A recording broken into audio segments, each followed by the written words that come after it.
Hello, everybody. And for those of you that are used to tuning in around now for my regular heart to heart session, today we're switching it up a little bit. Today, I have invited a couple of friends, and just so that you guys know, together we just realized we've got 58 years of combined experience here. So you want to hang out with us today, let me tell you, because we're going to be dropping some truth bombs, some light bulb moments. And today we're going to be talking about what cancer taught us, because the three of us actually have quite a bit in common. We all graduated from the Institute for Integrative Nutrition back in 2013, right, for all of us. We have all been through our own personal cancer journey, and we all now coach cancer patients at different points in their journey. So we'll each go into that a little bit. If you are joining us live, I see we've got some people on live. Pop into the comments, say hi, let us know where you're coming in from. And we're going to kind of do a little bit of a round robin here and just introduce you to everybody so you know who these fabulous women even are. So let's start, because Hayley is just to my screen here. Let's start with Hayley. Hayley, tell us a little bit about yourself and how you came about working with cancer patients, and where specifically do you support them in your practice? Well, thank you. I'm so excited to be here. This is so much fun being with you ladies and everyone else that's listening. So basically, I was a career woman. I was running around burning the candles at both ends, like many of you. And I found out, well, through having bad pain, that I had a tumor in my ovary, and they didn't know if it was cancer, but the doctor said that I would need to get it removed. And I went through surgery. I wake up in the recovery room to my husband's face staring at me as he says, "You have to survive." And I later found out that I had stage 3 ovarian cancer. So I, was only 29 years old. I had a 2-year-old at home. And it was just a very, very surreal, scary time. And I went through the traditional treatment, chemotherapy. I had 2 major surgeries because it spread to my colon as well as my appendix. And it just, obviously was life-changing. And basically, after I was finished, because you put your head down, you do everything that you have to do, you're not thinking that much about it. But when I was finished, I just felt more scared than ever. And I remember asking the oncologist so many questions. What can I do to avoid recurrence? And is there a certain diet I should eat? And, a support group I could go to? I mean, I just asked all these questions, and all he said to me, I remember so vividly, is go back to living your normal life and I'll see you in 3 months. And I was just like, oh my gosh, this is not going to work for me. I need to take control of my health. I can't just wait to find out if I'm healthy in a 3-month checkup. So really, I just began to research foods and lifestyle habits and mindsets and anything I could get my hands on to help support my healing and to hopefully avoid recurrence. And it's been 24 years, and thank God I have remained healthy and vibrant. And I'm, 54 years old, and I feel so blessed to help others in a similar situation. I later went back to school, like you guys, the Institute for Integrative Nutrition, to become a health coach so I could help people in that situation that, you're finished with treatment and you're thinking, what do I do now? Because it's such a scary, unsettling time. Yeah, thank you so much, Hayley. I think, I see Anne and I are both like nodding our heads here. And I think anybody that's tuning in is probably doing the same thing, right? When you're done with active treatment, that feeling, that sensation when you hear the words, see you in 3 months. Exactly. Like the rug being pulled out from under you. Thank you so much for sharing that. We're going to come back and talk to Hayley in a little bit too. We're going to go around again, and we're going to be talking about what cancer has taught us in the hopes that you take some snippets away today, with some lessons that maybe haven't revealed themselves to you yet. And so that's our goal with today. So Anne, how about you? Tell us a little bit about your cancer story, how you got to where you are today. And I know you and I have a lot of similarities too. And I get goosebumps as I say that. It's like the similarities between the three of us are just really, I think the universe at work is really what it is, right? So tell us a little bit about you, Anne. Well, first, I want to say it's just a joy to be here with both of you. And one of the biggest gifts of cancer has been my amazing cancer thriver friends, including two of you. So it's just, there is a silver lining on the other side of this journey. Um, but I'll just share with the audience a little bit about my cancer journey. So I'm a two-time cancer survivor and thriver now. It's still surreal to say that out loud. But I had started I started working in healthcare back in 2000, and I had been struggling with hypothyroid and some chronic stress and depression back around the early 2000s, like 2005, and found out about the hypothyroid in 2010. So that's what led me to become a health coach through Institute for Integrative Nutrition, and was sort of on top of that and doing really well in that light. Fast forward to 2018, I had the biggest wake up call of my life and found out I had stage 1 breast cancer. I found the lump. And I thought, oh, this is weird. I never really didn't do regular breast checks at the time, but I just happened to be lying on my yoga mat one afternoon and found this lump, and it happened to be underneath my left breast near my rib cage, and that allowed me to actually feel it because it was actually only 8 millimeters. So I thank God that it was in a place I could actually feel it, and got it checked out, heard those words that every patient dreads: you have cancer. So everything happened real fast. This is back in April of 2018. I had the lumpectomy, 21 treatments of radiation, and was just kind of like a deer in the headlights moment of like, what just happened? And totally agree with both Karin and Hayley. It's the aftermath where you kind of come out from the fog and you're like, oh my God, like what now? And of course, you never want to go through recurrence. So I realized this is where I have to do everything I can to prevent the cancer from coming back. I was very fortunate. It was not in my lymph nodes, so I never had to get chemo or anything like that. And then I was doing really well in light of breast cancer. I've been very proactive about, living a lifestyle that keeps me healthy and strong.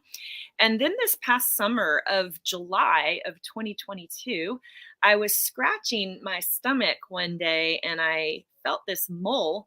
I get a lot of freckles on my skin, and my finger caught this mole, and I thought it was a blood blister. And I was like, that's kind of weird, and started playing with it. And lo and behold, it was a mole. So I thought, well, I should go get this checked out by a dermatologist. And she checks it out, says, I don't think it's anything suspicious, but let's take it off just to be sure. 3 weeks later, I find out it's an invasive melanoma. So here I am. I've been out coaching the cancer community, working with private clients. A lot of my private clients have had breast cancer. And I'm thinking, okay, here we are, another deer in the headlights moment, but I am not going to freak out. I am not going to let fear overwhelm me as it did in 2018. I am going to stay calm. I'm going to stay grounded. I have the resources. I have the community. And I would say that's what the melanoma scare was about for me. I wound up having surgery. Praise be to God. It was not in my lymph nodes again. It was a stage 1B, so no treatment was required. But it gave me an opportunity to embody and practice what I teach my clients, where now I was the patient facing another health scare after I had learned all these tools from breast cancer and I got to apply them firsthand. And so the gift of the melanoma was like really living and embodying what I'm teaching my clients. So when I found out that it was stage 1B, I felt this unshakable trust in myself, that a higher power really has my back. Just how everything came together was just amazing. And so now I just feel like when I go out and I share my story, it's wow, like it just kind of sank in the message that I'm out, sharing with others. So I feel like cancer has been a gift in my life. It's been my greatest teacher.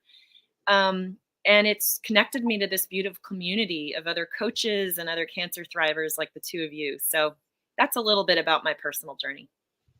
Lovely. Thank you so much for sharing, Anne. And I know Hayley and I were actually very close to you as you were going through that diagnosis this past summer. And we were already having conversations about some various things. And so, to watch you go through that and to look at how you did handle it with such grace was really amazing. And so, we can attest to the fact that you were practicing what you were teaching, which is not always an easy thing to do. Thank you. And so for those of you, because I know we're streaming into some different places today than we normally stream into, so you may not be familiar with me or my story yet. So I'll share a little bit about me too. And I've been in health and wellness for over 20 years, and I think it's more closer to about 22. First as a personal trainer, and that career was ended by a life-altering car accident. I was rear-ended on an empty highway at 4:30 in the morning by a produce truck. And so that was my first lesson in starting from scratch. That was my first lesson in reestablishing what I wanted life to look like. And my my diagnosis also came, like Anne's, in 2018. I was diagnosed in July 2018 with also stage 1 breast cancer. But let me back up for a little minute, because I think one of the big things for me in January of 2018, I ended up with debilitating back pain. Now, I've had back pain since that car accident. I've had all kinds of different procedures done, but this pain felt different. And I don't want everybody to jump and think if you've got back pain that you've got cancer, because it's not necessarily true.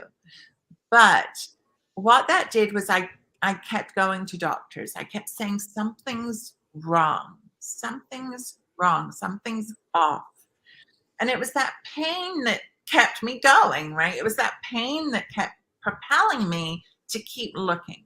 So I'd had Zika virus from when we lived in the Caribbean a year prior, and nobody knew. So I was seeing infectious disease doctors and all kinds of specialists. And then I was going for my annual mammogram. And I'm just like, okay, another appointment. Let's get it done. Let's get it done. I go and I get called back. And at that callback, I remember so clearly the nurse placing her hand on my shoulder and rubbing it. And it was like, oh. And it was almost like I knew then that something was wrong, even though I had nothing. But it was obvious it was the technician actually that did it. So I get the call back and I go for a biopsy, a stereotactic biopsy, which is a very strange experience. It's very different from the core biopsy. You're actually on a metal table and your breasts are hanging down in a hole and you are raised up, because the lump was actually very deep. It was close to my chest wall. And so they had to do it guided. So interesting experience. So after the diagnosis, I was talking to a genetic specialist. There was really no family history of breast cancer in my family, but there had been a lot of cancer. A year prior to, 1 week prior to my mom passing away, which was a year prior to my diagnosis, she'd been diagnosed with liver, lung, stomach, and skull cancer out of nowhere. And that was 1 week before she passed away. Mm. She had dementia, which I'm grateful for because she didn't realize what was going on. She didn't realize what these diagnoses meant. And my dad in the past had had bladder and prostate cancer while he was still with us. And so they decided to do genetic testing. They said, you know what? There might not be a history of breast cancer, but there's a lot of cancer. Let's just do the testing. And so we did, which for anybody that's wondering, it's a spit test. You literally spit into a tube. It is so easy, so non-invasive, not a test to be worried about at all. And so I did that. It came back, and I ended up having the BRCA2 genetic mutation. So even though I led, like both of you, a preventative lifestyle, I've always been, conscious about the foods that I ate and moving my body. And one of the things that I now know that is even more important is the mindset piece, how I take care of myself, how I manage my stress. And we'll dive into that more now, as we start to talk about what we learned. But then I also found out that both of my 2 adult children also carried the genetic mutation. Mm. So it was complex. I ended up, because of that diagnosis, having a double mastectomy with delayed reconstruction. We didn't know at the time if I would need chemo or not, but I did something called an Oncotype DX score, where they're testing your tumor even further to see whether or not you need chemotherapy. I was fortunate, very fortunate, I did not. However, I did then undergo 3 months later a complete hysterectomy. So double mastectomy, complete hysterectomy, thrown into surgical menopause, followed by 6 reconstructive surgeries. First going into having breast implants for reconstruction, ending up, and I won't go through them all, but ending up in June 2020, having my breast implants removed due to Baker grade 4 capsular contracture and over 25 breast implant illness symptoms. So I feel like I got my life back after I took those implants out. I am on letrozole, the hormone blocking medication. I'm 4.5 years into it. And yes, I got the news that it's now extended to 10 years.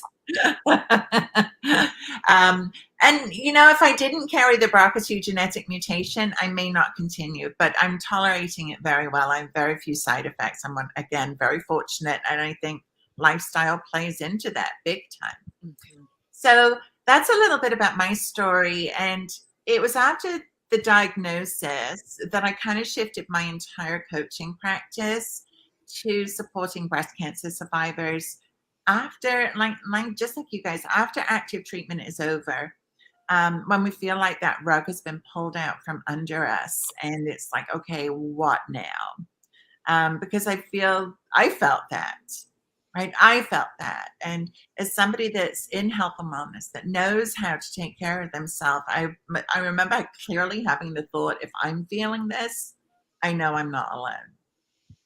And I feel like this journey can be so isolating. Mm-hmm. And I didn't want anybody to feel alone ever again. So that was a huge thing for me. So you've got a little bit of background on all of us now, for those of you listening. And I hope what you realize more than anything is that we're just like you. We're just like you. We're women who were hit with a diagnosis out of the blue that we weren't expecting. And we've learned how to move through it, right? And not only that, but pay it forward, which I know is something I hear a lot from people going through this. They want to do something with the diagnosis. They want to pay it forward. Mm-hmm. And for me, one of the things that I always say is, well, let's take care of you first. Let's figure out how to take care of you first, then share. So with that being said, what I would love to do now is for you to share, and Hayley, we'll start with you again. What did cancer teach you? What were some of the big lessons that you learned And I have a feeling and we have not prepped this for those of you watching, right? This is live. This is live. We have not prepped. So this is a real and raw conversation, which is what I like to have. And so I suspect highly that we're going to get some crossover.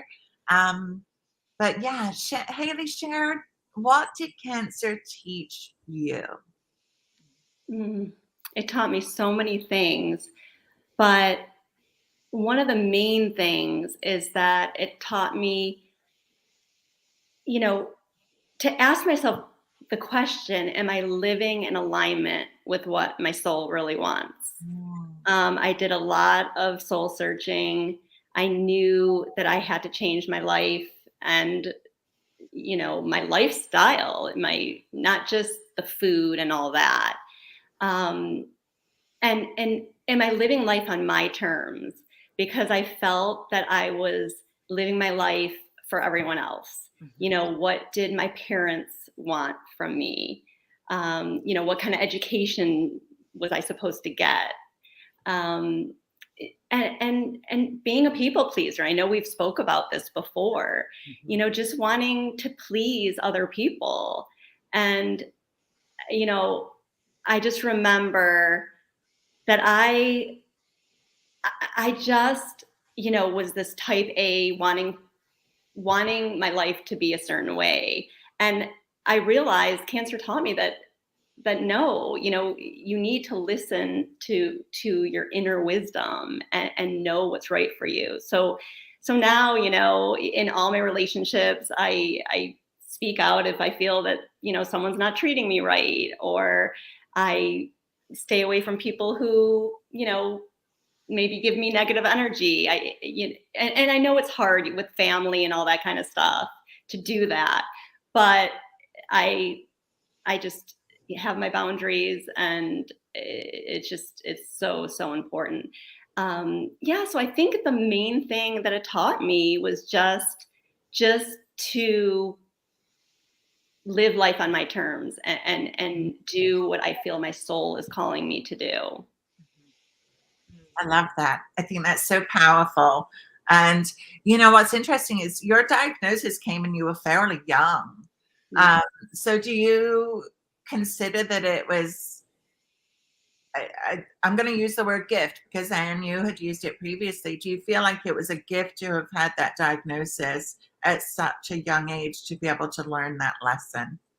I really do. And I know it sounds cliche and maybe, right. And maybe it's more of a blessing, than a gift. I don't know. But yes, I mean, I just learned so much, and the people that I've met, I mean, you girls and other people that I've been able to interview in my podcast, and, all of it is just so, just lifts me up so much, and to help others and all that stuff. If I didn't go through that, I would have never been on this journey. And I'm sure you can agree. And as bad as it seems in the beginning, is awful and scary and all the feelings you have. And like you, Karin, I did have a total hysterectomy. I think I forgot to mention that. And I was 29 years old, and I'm in automatic menopause, and I had no idea what to expect. So there's just all these life lessons. And it is about helping others. And I think when you're helping others, you're healing yourself as well. Yeah, definitely.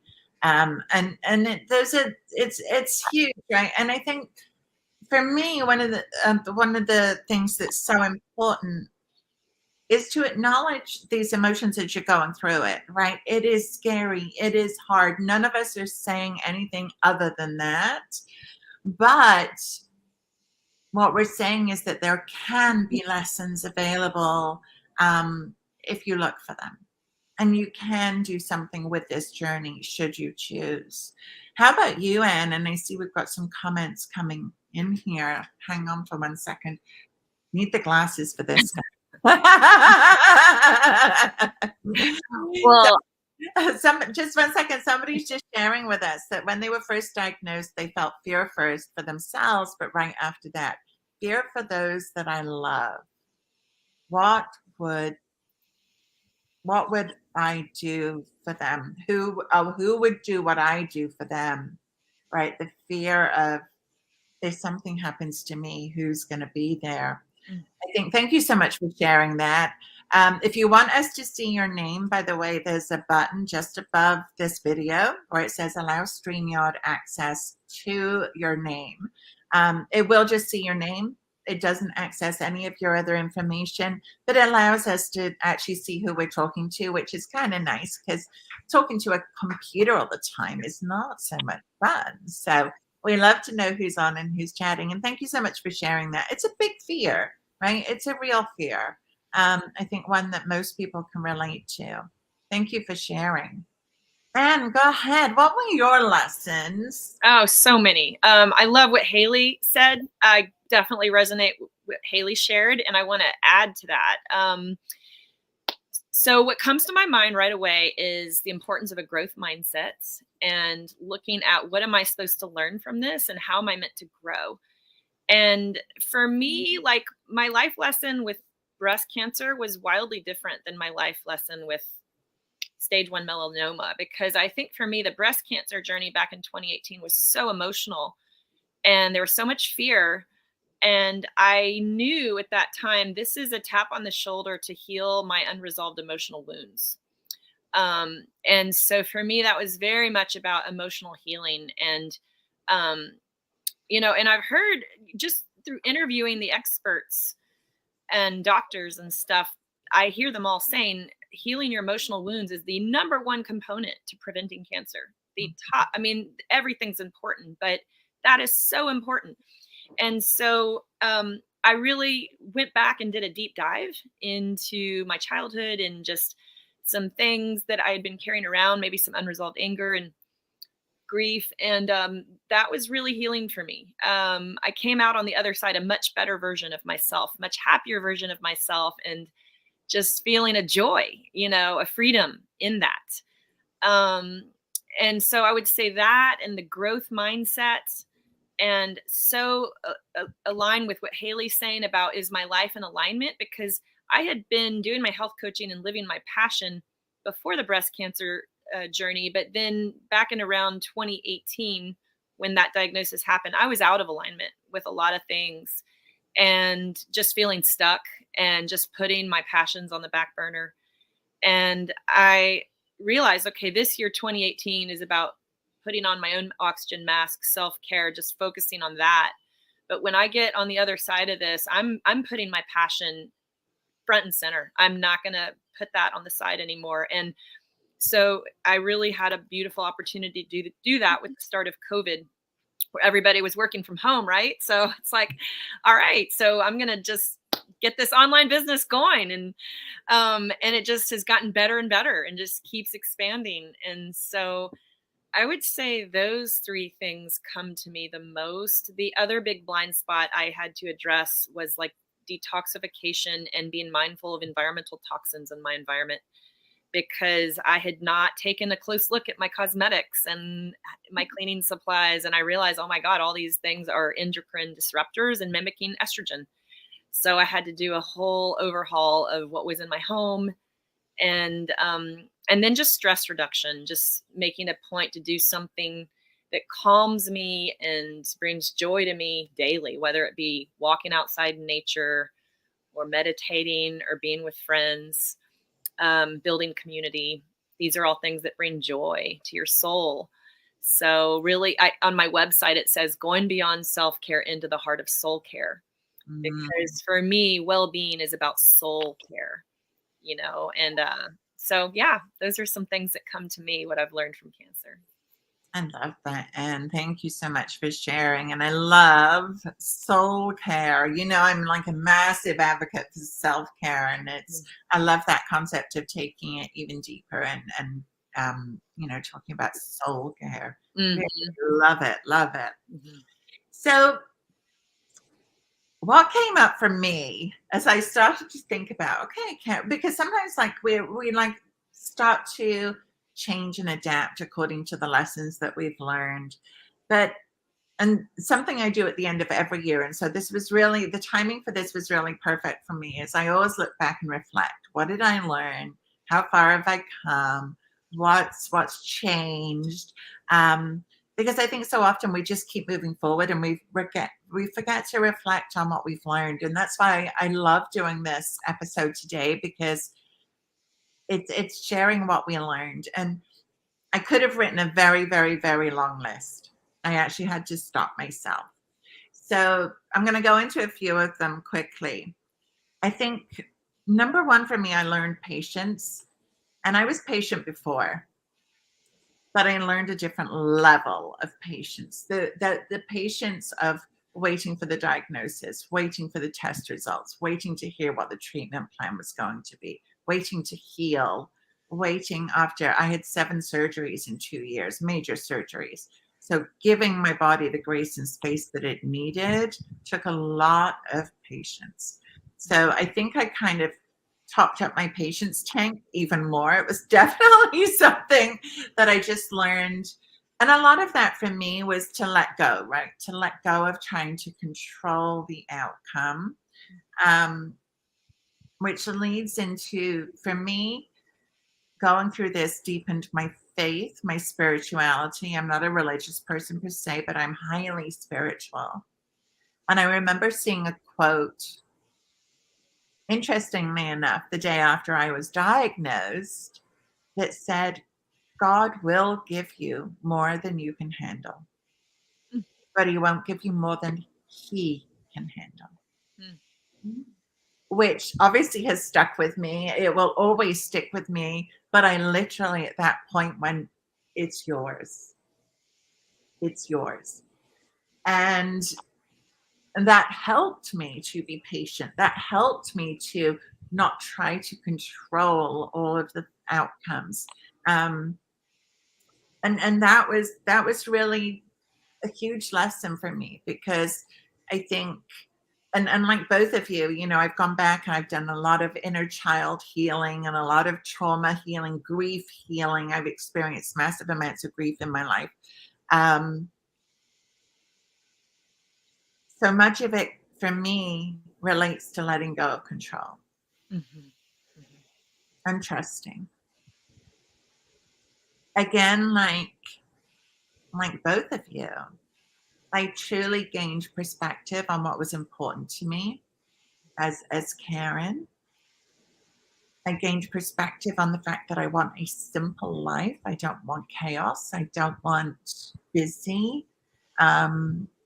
I'm learning that I really want a simple life. I'm just putting that out to the universe, living that each day with intention. And it also uncovered my purpose, my true purpose. Like you have both said, I knew I was put on this earth to help people. I knew that. And I've always done that. It is who I am. Even as I let go of my people-pleasing tendencies, I'm still able to help people, recovering people pleaser, recovering perfectionist over here. But it uncovered my purpose that I truly believe was God-given to me. And there is something so special about being given that opportunity to serve that way. That I know the 3 of us all feel like we feel fortunate to be able to help people shortcut their pain, help people shortcut and understand emotional trauma and how to move forward in a way that fits them, that fits their life, that is soul care. So there's the connection between the 3 of us, and we discovered all of this but completely by accident, right? Which was so interesting. And again, the universe at work. So do either of you have ahas from anything that we've discussed today that kind of is like, oh yes, I remember that too? Well, when you said, Karin, about control, I mean, I just was nodding, because that is the biggest thing for me. I always wanted to feel like I was in control. And when I was finished with treatment, that's exactly what I said to you all, that I wanted some control back. Yeah. And so that was a big, big aha. And I think, when people don't feel in control, it's scary and unsettling. And, there's nothing wrong with doing all those things to get your life back in order and to be a healthier you and to be more balanced. But when you put so much pressure on yourself to get it all right, it just backfires, So it's a balance. And that really hit me when you said that. So thank you. And that resonates for me too. I would be curious to know if anybody who's gone through cancer, that word control comes up for them. But I think that's what really it's about. It's like, really, how much do you trust me up here? And so this second time around, that was the powerful message. It's like, okay, I got, there's a higher power up here orchestrating this. I got it. I got the message this time, loud and clear. And really, it's about having the courage to release that control and say, oh, like, I like the visual of just lying on my back in the water and floating, because to me, there's nothing you have to do to strive to float on your back in the water. You're just being supported. And so that to me is like a metaphor for a higher power having my back. I've actually written an article about that was published in a book. And I just love that metaphor, because that's been a lot of my journey, is releasing control and knowing that there is a higher power that has my back. Yeah.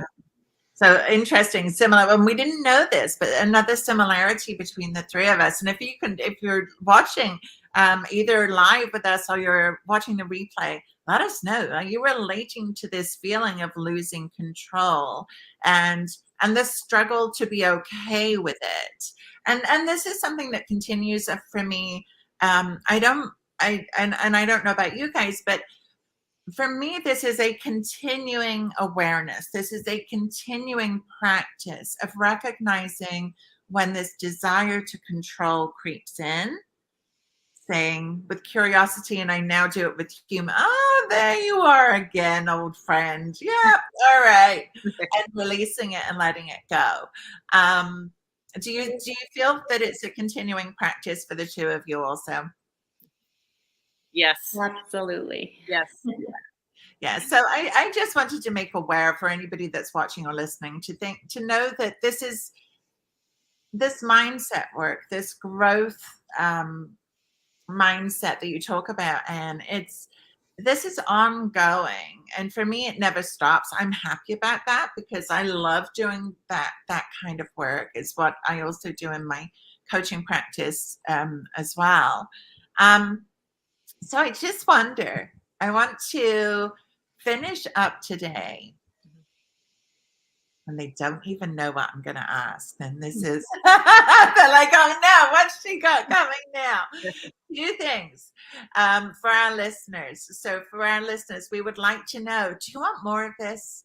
Do you want more of these conversations? You can bring your questions to us. You can ask us about food, about mindset, stress, any kind of healthy lifestyle stuff. Would you like more of this? So if it's a yes, let us know in the comments. We need to know so that we know whether to bring this back to you or not. We would love to do it again.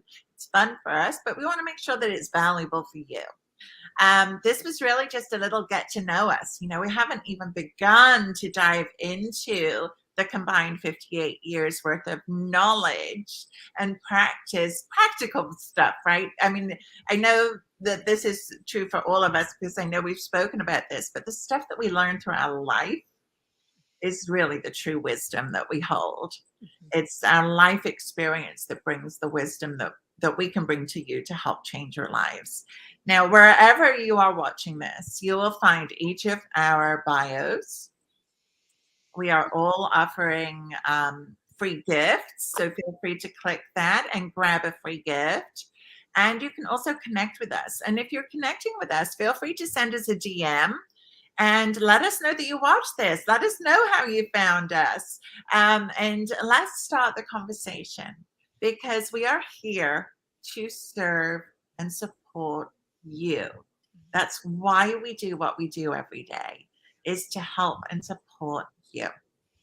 So the last question for today.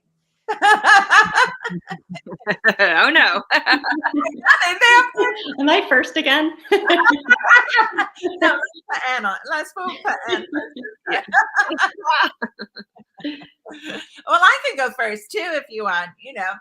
I would love to know, just as we finish up today, one fun fact about you that not many people know. That's a great question. I was thinking about that, and I'm just going to go with the first thing that popped in my mind. So when I grew up playing competitive tennis, and I also did gymnastics, and it was my childhood dream to be in the Olympics. And I had an opportunity in 1996 to work at the Summer Olympic Games in Atlanta.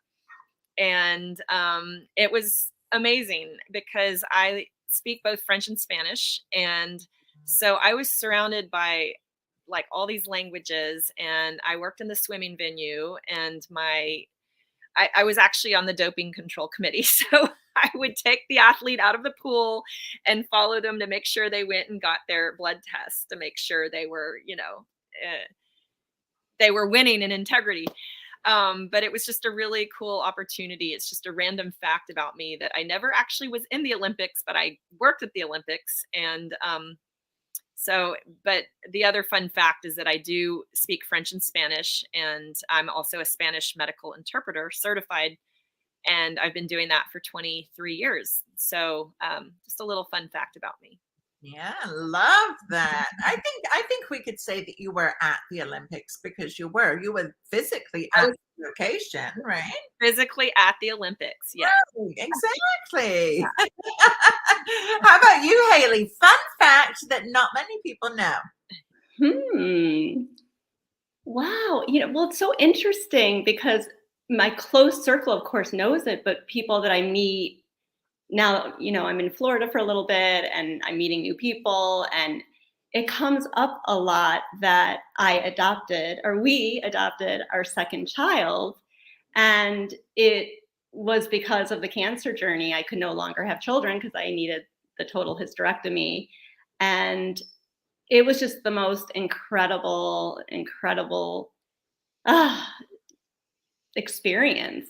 And maybe that's not a fun fact, but for me, it just brings me so much joy because I wanted to complete my family. I just yearned for that. And, people ask me a lot of questions about adoption because we do have a biological son and we adopted our second. So yeah, that's what came up for me. I also went on a hot air balloon ride, so that was really fun. That's a fun fact. That's terrifying for me. I'd love to do that, but I'm so scared of heights. Thank you for sharing that. That is a fun fact about you, and I think it also shows, right? You had this idea of what completing your family looked like, and you didn't let cancer stop you. And to know, I have a sign behind me that everything is figure outable, and I borrowed it from Marie Forleo, and it has been my mantra for many, many, many years, because it just means we might get roadblocks, but it's the way around the roadblock. What path are you going to choose? And maybe those roadblocks were meant to be there so that we take a different path, right? So I think that's beautiful. Thank you for sharing. And now me. Yes. Well, I think that when I think about that, I think about, like both of you, a moment that brought me joy. And it was when I got to dance with a sea turtle. Yeah. Right? I know. The coolest thing ever. So my husband and I lived in the Caribbean for a couple of years on the beautiful island of St. Croix. And while we were down there, he actually became a scuba diving instructor. And I was his first student. Now, we all know that could go very, very wrong, right? They always say, don't learn from your nearest and dearest. But he was amazing, and it was an incredible experience. And on my last dive to be certified. We're in the beautiful Caribbean Ocean, and I'm down doing my dive, and a sea turtle comes right towards us. One of the big ones, huge ones. And so I'm like, oh my gosh, this is amazing. This is exactly why I'm doing this. And as I turned to watch it go by, we kept going. We did 3 rotations together, and I came up and I was like, oh my gosh, oh my gosh, oh my gosh. It was truly one of the most magical experiences ever. And my husband was like beaming from ear to ear, because he had watched the whole thing. And it was just amazing. So yeah, fun fact. And on our bucket list is to go over to Australia and scuba dive the Great Barrier Reef. So fun fact about me that maybe some of you knew, some of you certainly did not. So That's beautiful. That was great. Wow. so cool. So cool. So if you are on, let us know. Do you have any questions today before we finish up? Let us know, what was your biggest takeaway today? What are you going to take away and implement into your life? Let us know. Let us know. And don't forget, shall we do this again? What's the code word? What code? Again. Type again if you want us to do it again. Perfect. Let us know, because we would love to. We're going to hang out anyway, and why not record it and share some brilliance with you? And talk about the microbiome. Don't forget. Oh my gosh, don't forget the microbiome. Okay, so I said the story. We got to talk about gut health. I mean, the microbiome is too important to forget here. And I had a question for each of you, just because I think it will also help the others. Because I know, Anne, you talk about that growth mindset, and you mentioned it too, Karin, but I think a lot of people really don't know what that is. Do you mind just like explaining a little bit what you mean about growth mindset? Absolutely. That's a great question, Hayley. So growth mindset is different than a fixed mindset. So a fixed mindset is when something happens that is not a pleasant experience, like a life-changing diagnosis, and you're in that mindset of why does this why do bad things happen to me, or oh my gosh, woe is me, my life is going to be doomed. And it's kind of like a doom and gloom, like just stay stuck and not see how can I change my life for the better because of this. But it's just staying stuck in that same pattern, like going out and doing your same lifestyle, same routine, same pattern, and not getting the growth from it. But there is actually a scientific body of study, of research, called post-traumatic growth. And it shows that when people go through a traumatic experience and you have a growth mindset, you actually come out thriving on the other side as a result of, because you take that experience and you use it as a catalyst to transform your life for the better. You grow from it, you get the lesson. So you're living a much more expanded life on the other side. So that would be the best way I can put it into words. Maybe Karin can piggyback on that, but it's really seeing this is an opportunity. It's an amazing opportunity. Yeah, I definitely will piggyback onto that. I think I'll use what I see a lot in people that I talk to.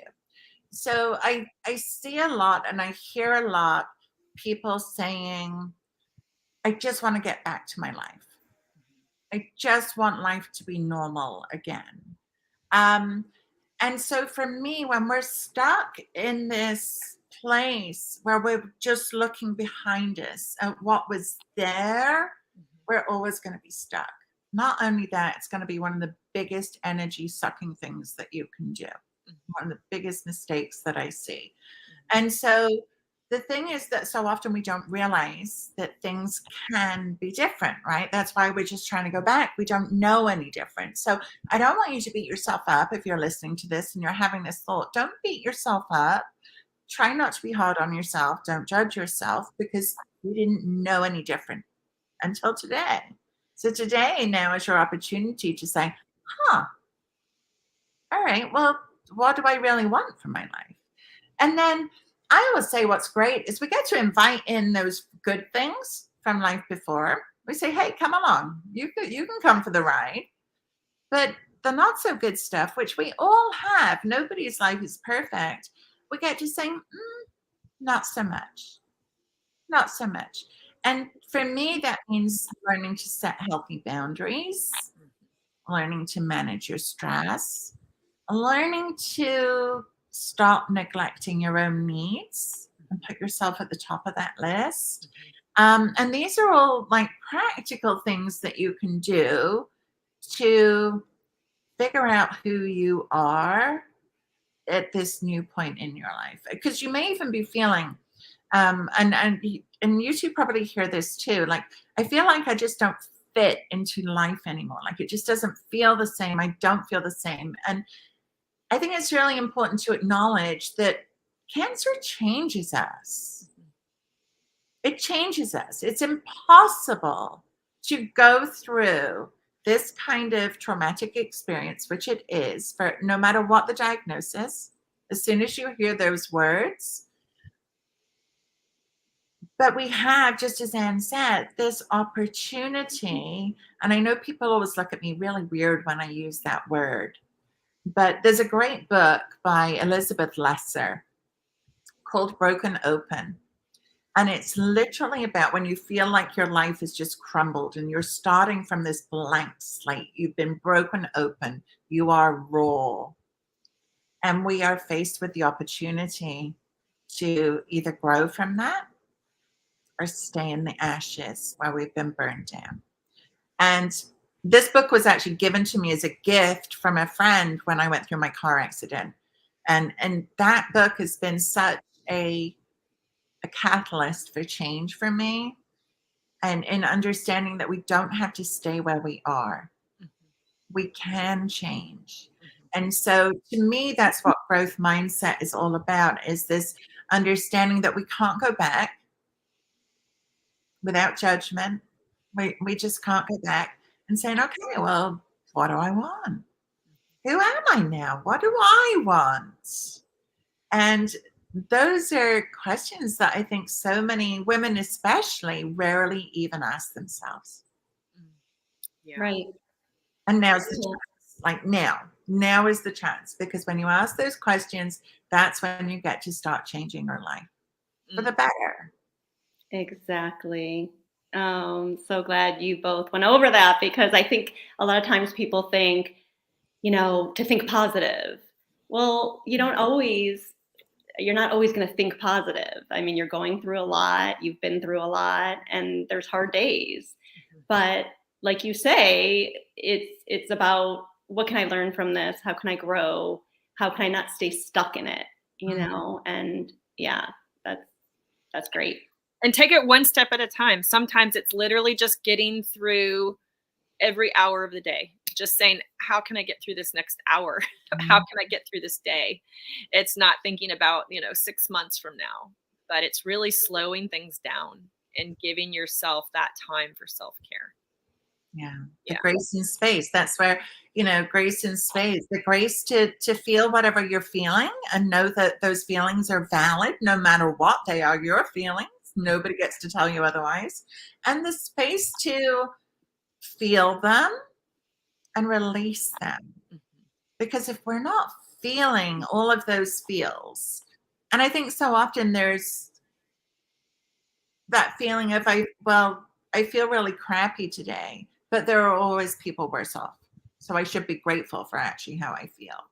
And I think that that's a danger for so many of us, especially as people pleasers and people who are empaths and people who have compassion.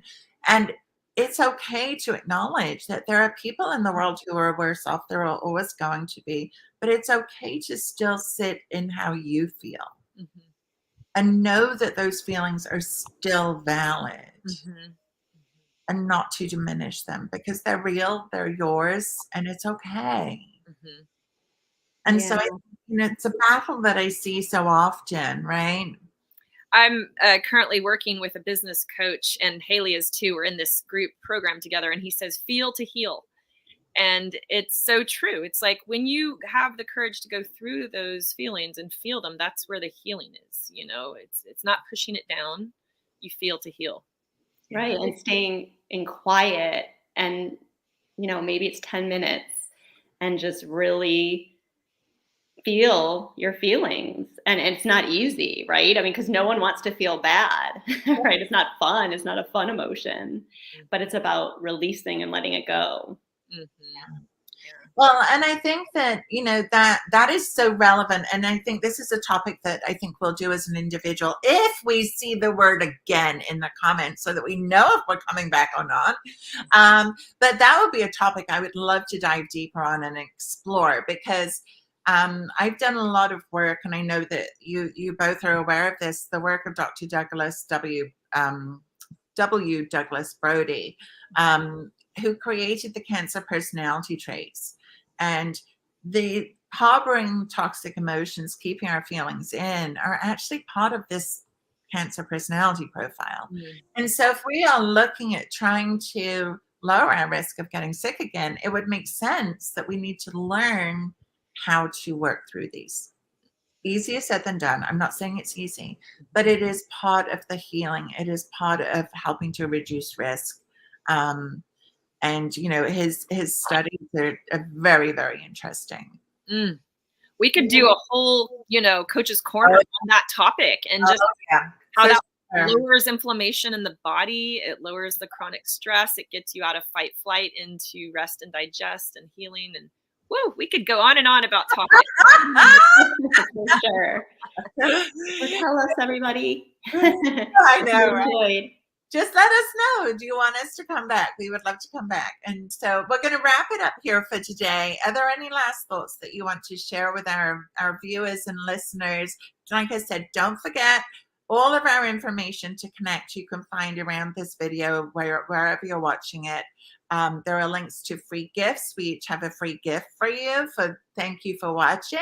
You can connect with us, send us a message, and say hi. Let us know that this is where you met us on Cancer Coaches Corner. So anything that you want to finish up with, ladies, anything that you would like to, a final word?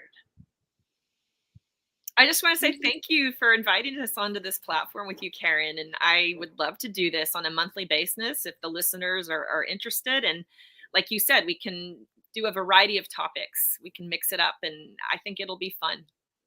Yeah. And I always think about, even if there's a subject or you think a lot about, getting that reminder just always helps. It just makes, like, say I know, okay, I should be eating all the colors of the rainbow, but I'm not doing it. Maybe I know it, but I'm not doing it. And someone reminds you and you're like, okay, well, maybe I could just add 3 or 4 colors to my diet today. Whatever that little tip is, it's just helpful. So if we all share our knowledge and give it to you, and you will give us knowledge in return. I mean, your questions, you always have amazing questions. I know when I have led things, I get incredible questions. So please, please, please be active in this, and we would love to do it again. Yeah, thank you. I will triple that and say we would love to do it again. I want to thank everybody for watching. I want to thank Hayley and Ann for being open to this experience, for trying it on for size, for going with the flow. And we would love to do this again. It is our passion and our purpose to serve you within this cancer community.